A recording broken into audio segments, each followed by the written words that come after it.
6 plus 2 gives us 8. Then 2 times 8 gives us 16. Finally 16 divide 16 gives us 1.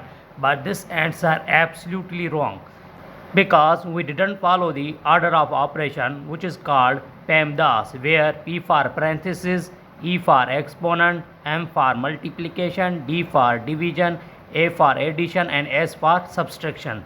Remember that in multiplication and division have equal priority. Always work from left to right.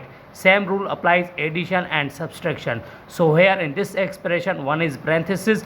Inside the parenthesis is addition. So first we do parenthesis. Now here we write 16 divide 2 times. Now here 6 plus 2 gives us 8. Now in this expression there is two symbols, one is division and multiplication. We know that multiplication and division have equal priority. Always work from left to right. So first we do division. 16 over 2 times 8. Now here 2 and 16 cancels to each other is 1, and here is 8. So final answer is 8 times 8, which gives us 64. This is the right answer.